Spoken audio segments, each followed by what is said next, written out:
Hello everyone. Today I'm going to be talking on this live video about what is being a perfectionism and what's it doing to your business or career. This is a very important subject because we don't realize that being a perfectionism and being perfect all the time is actually self-sabotaging behaviors. The reason for that is because we've got certain traits, and this is how the way we can look at if these traits actually lie inside yourself. So, being a perfectionism in itself, people think it's actually a good thing. It can be, but most of the time it's not. Because being perfect all the time, it prevents you from moving forward.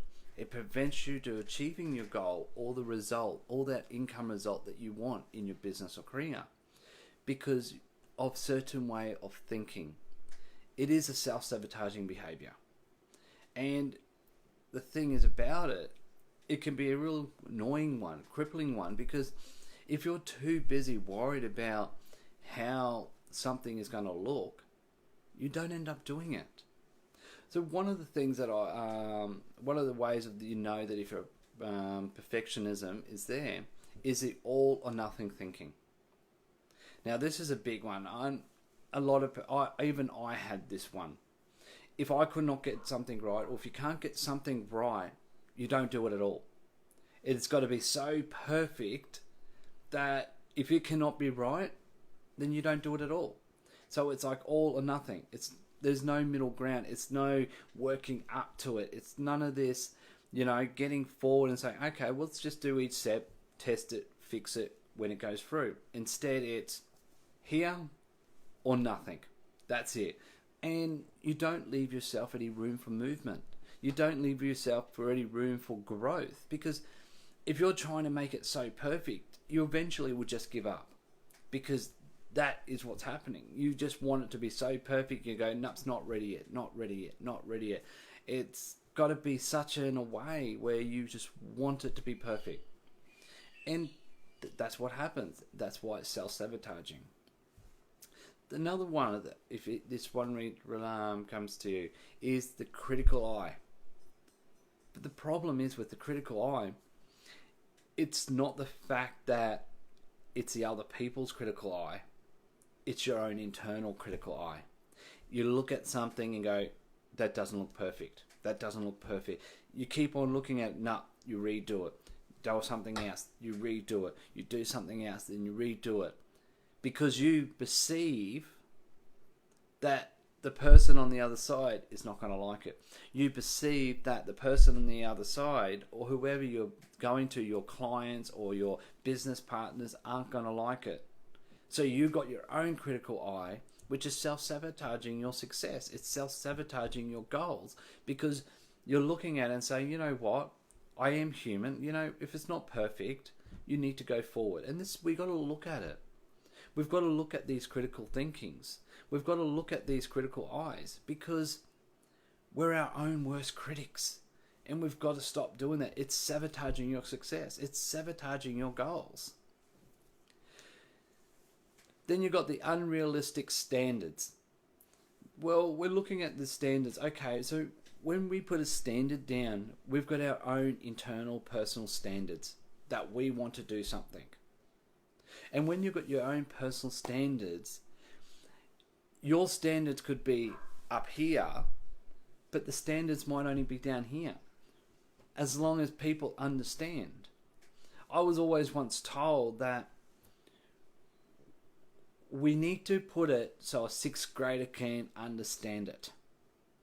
If a sixth grader can understand your message, then that is understandable.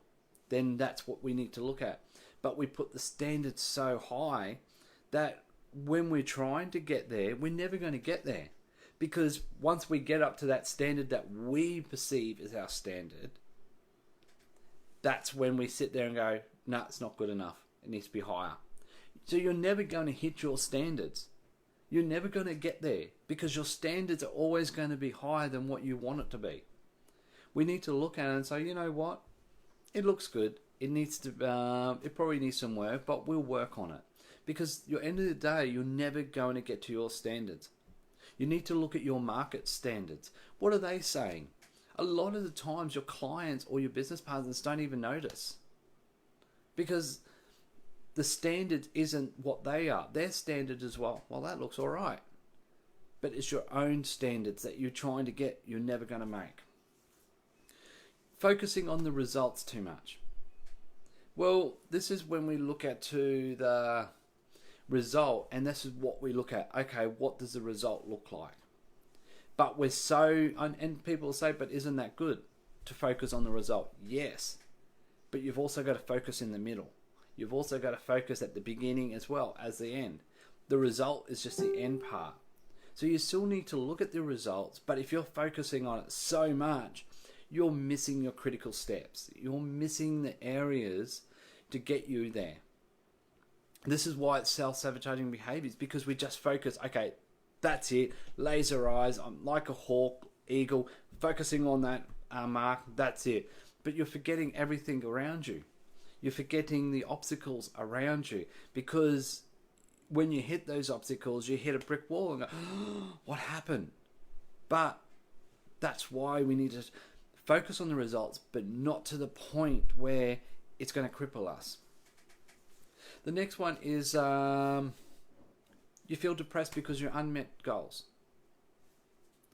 Yeah, because in the end of the day, your goals are where you want to be. You see your goals. But if you're focusing on those goals, like the results, if you're focusing on those goals so much that you forget everything else, and then you get depressed because you don't leave yourself any variances. You've got one thing, I'll hit this goal. And if you don't make it there at first, you get depressed because I failed. I didn't do it. I should have been better. I should have worked harder. I should have done this. And that's where you go to the I should haves. And because you're being so perfected, you just want to be, the perfectionism is so much that I should have done this better. I should have done this, should have done that. I failed myself. I should have been more on the ball. You actually get depressed over it. It causes you anxiety over it. Because you're not looking at it and go, okay, we're going to get to our goals. If we need to course direct, what do we need to do? How do we look at this differently? If I don't reach that goal, why didn't I reach that goal? And it's like, okay, maybe I need to approach things differently this time.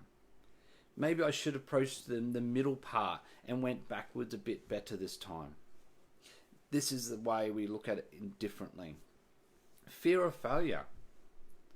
Because if you want something to be so perfect, you've also created a fear of failure. Because if it's not perfect, and it goes out there and you've got the perception of that people think that if your stuff is not perfect, that they're going to rubbish you, then you're going to have that internal dialogue going on.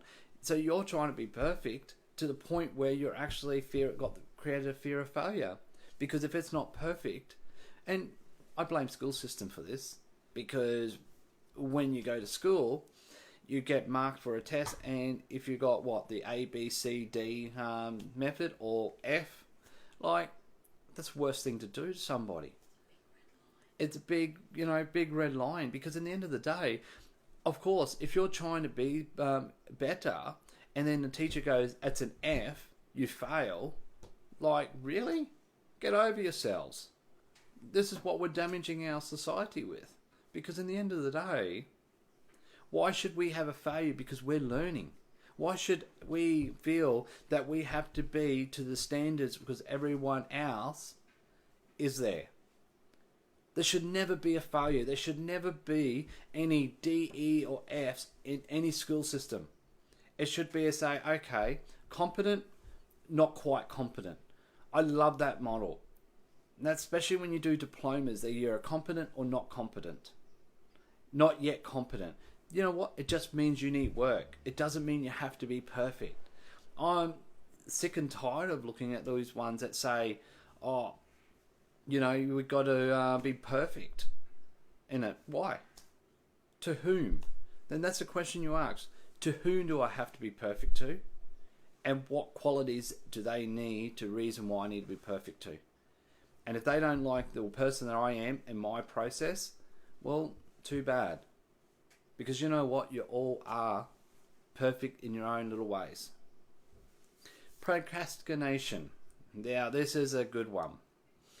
We don't realize that we do it. Procrastination is because it's the same thing. It goes under the perfectionism, because if you cannot be perfect and you're trying to be perfect all the time, you start to procrastinate. You start to get your sidetracked. You start to move yourself away from what you're meant to be doing, because you look at it and go, I don't know what to do. I'm feeling stuck. Oh, it's not right. It's not right. Then you start to go, there's the phone.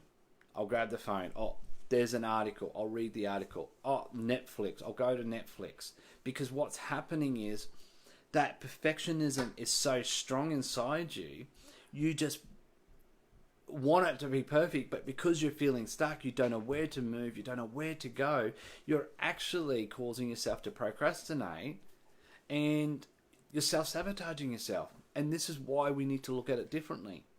We need to look at it and go, okay, just get it out there. Just do the first copy and grow it. You know, nothing's going to be perfect at first. You didn't drive a car and was perfect, were you? Right at the beginning? You didn't do maths and you're perfect at the beginning. So why need to be perfect now? You just need to grow with it and say, okay, what can I do? Put it out there. What can I do next? Defensiveness.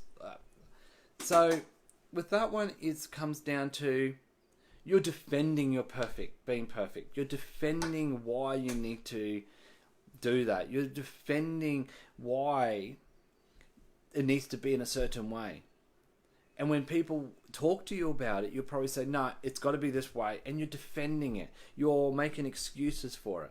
Because in the end of the day, what you're trying to do is give it a reason why it's got to be perfect. Instead, you need to look at it and go, okay, it doesn't need to be perfect, but it can do with improvements if it's needed. So I'll rather give it to you. If it's not perfect, well, let's improve it. Let's fix it. You know what? That's how we learn. How are you going to learn? By being so perfect? Because at the end of the day, what's going to happen is you're going to put it out there because your way of seeing it, you're going to make mistakes in it. You're going to make issues with it. And in the end of the day, what's going to happen is when it goes out there, and as soon as someone criticizes and says, oh, I could do a bit better. Oh, this is not, I worked hard on this, you know, I've done what I could do in this. You know, instead of looking and go, you know what, maybe I put too much work in it to make it too perfect, but I actually made more mistakes than I did if I was just to let it flow. That's all it comes down to. And we do that as business owners. You probably do that a lot because you want to try to do the best that you can in your careers or as business owners. It's normal. But sometimes we need to step back and go, okay, how can we learn? How can we know what is right, what needs to be fixed if we don't just put it out there first place? And actually put it there and go, okay, put it there, then we'll fix it after. It's growth. That's what it comes down to. It's the mindset, the way we look at it. Low self-esteem. This is when you start to feel yourself going down because you feel that no matter what you do is good enough. You feel that when you put something out there, no matter what, no matter how much work you put in it, it's not good enough. You feel that you want to do something, but it's never good enough. So you've created a low self-esteem because of that perfectionism. And having that low self-esteem, you won't move forward with it. Because no matter what, I'm not good enough. Or no matter what, I can't treat clients at the moment. Why not? Because I'm not skilled enough. Oh, but haven't you already got the skills? Yeah, but I need more. If you're continuously going to another qualification, that is a sign of low self-esteem. Because you feel that you're not good enough. You feel that you're not going to be perfect enough. You know, you feel that when you're with your business and you think, I've got to do this, I've got to do that, I've got to do this, because you know what? I'm not good enough. I feel not good enough that what I'm doing is going to make an impact. We've got to stop doing that, guys. You know, you're in business, you're in your careers for a reason. Trust in your knowledge. You know, you're an expert in what you do. You know, remember, that's what I said the other day. It is an asset for you. That asset is very valuable for you. Trust it. Because you know what? You don't have to go to every single qualifications. You know what? I could turn around and say I could have had 10 qualifications or 2. It does not matter. It doesn't make me different to someone that's got 10 qualifications. Doesn't make, you know, we got to stop comparing ourselves to other people and say, well, okay, he's got 7 qualifications, done PDD or PFD or whatever he's done in this, and this other person says, well, I've done 2 diplomas. You know what? They both could be just as good in their own rights. They're both good in their own way of their skill sets. Because in the end of the day, it doesn't come down to your what certificates you've got. It doesn't come down to your university degree. It doesn't come down to all the education you've learned. It comes down to is how you have developed it. It comes down to how you have gathered that information, how you use that information, how do you grow with that information, how do you grow your asset. And that's what it comes down to. So these are the reasons why we have perfectionism. And you know, the easiest solution is look at it. Next time you have any of those things that I mentioned, start looking and go, okay, why do I do this? Who do I need to be perfect to? Or what is the reason I have to be perfect in this first draft? Why do I have to have this absolutely perfect? Why don't I? And then just start looking, step back and say, well, you know what? How can I change that? How can I change that thought? How can I change that thinking? How can I change the way I see these options? It might not be perfect, but you know what? I'm ready to grow with it. I'm ready to fix it if I need to. A lot of times, once you just put it out there, it's like going onto these video lives. For years, I didn't do them. Because you know why? Because I was always trying to be perfect. I was always trying to make sure that it was perfect because I was worried, what if I make a mistake? What if I stuff up? What if, you know, and I was what ifs. But you know what happened? I just said, you know what? Let's just go with it. Let's just fix it as it goes. If I make a mistake, oh well. I'm only human. And I accept that. But now, I don't have a problem with them. I don't have a problem talking to you guys. I don't have a problem teaching you how to look at things in a different way. It's just a matter of we've got to get through the self-sabotaging behaviors. We've got to get through, especially being perfective. We've got to get through it. And we've got to work a way around it. Because you know what? You're already perfect. You don't have to be anymore. You don't have to be to the point where it gets everyone. And you know what? You're not going to make everyone happy. But you know what? That's their loss, not yours. So thank you everyone for coming onto this video, and I really appreciate it. So please share and like this, and that way we can pass it on. And I look forward to you in my next live. See yous.